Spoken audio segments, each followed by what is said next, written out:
Bonjour Rebecca d'Outremer. Bonjour. Nous sommes ravis de vous recevoir à la librairie Dialogue pour la sortie de votre sublime album Midi Pile.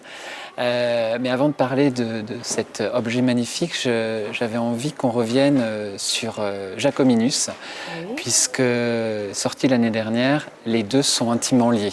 Pouvez-vous justement nous en dire plus par rapport à ça? Alors Jacominus Gainsborough, effectivement, c'est le personnage de ce livre, Les riches heures de Jacominus Gainsborough, qui est paru en octobre 2018 chez Sarbacane, et qui est, enfin, ça me fait bizarre de dire le premier parce que j'avais pas l'intention de travailler forcément de tout un projet autour de lui, mais c'est le premier livre quand même qui présente ce personnage-là. C'est vrai que j'avais déjà été auteur d'albums auparavant, mais pour la première fois, j'ai osé me mouiller plus en tant qu'auteur de texte. Et arrivé à la fin de ce projet, je me suis dit « Ah, mais c'est génial, il a pris du corps, il existe vraiment, mais je crois qu'on peut en dire encore beaucoup. » Voilà, donc après, je suis arrivée à ce projet de Midi Pile en papier découpé, et qui correspondait bien à ce que j'avais imaginé développer avec Jacominus, parce que mon idée serait, avec Jacominus, non pas de faire une série d'albums tous identiques, même format, Jacominus 1, 2, 3, ça m'ennuie un peu, puis bon, c'est bon, on connaît ça, mais de pouvoir proposer, tout en explorant son monde, tout son univers, tous les personnages qu'il y a autour de lui,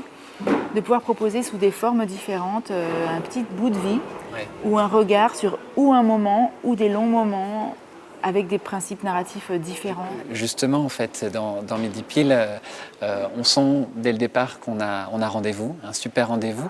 Et en fait, on traverse ce livre un peu comme un chemin de traverse, justement.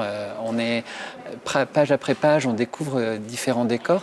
Et ça n'a pas dû être évident, justement, pour ne pas tout dévoiler dès le départ. Au départ, je savais donc que je voulais faire ce livre creuser dans l'épaisseur. Je l'avais déjà pratiqué dans un autre album qui s'appelle Le Petit Théâtre de Rebecca. Donc on traverse tout le livre et, comme vous dites, on traverse les décors. On part de la chambre du personnage A, si vous voulez, qui va sortir de sa salle à manger, dans son jardin, qui fait tout le parcours jusqu'au point de rendez-vous, en passant par la forêt, les bosquets, les faubourgs de la ville, la place du cirque.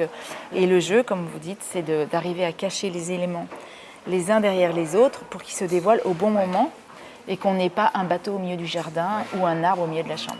Justement, par rapport à ce que vous disiez, de continuer à faire vivre ce personnage, comment vous travaillez justement ce personnage pour qu'il soit si singulier, qu'il ait un regard, on en parlait tout à l'heure, si humain?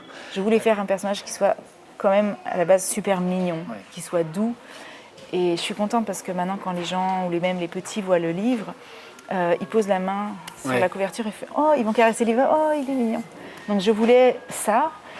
Pour autant, je voulais pas que ce soit Jojo Lapin, pas du tout. Donc c'est toujours un peu une petite mélancolie. Voilà, un lapin, c'est pas du tout expressif en fait.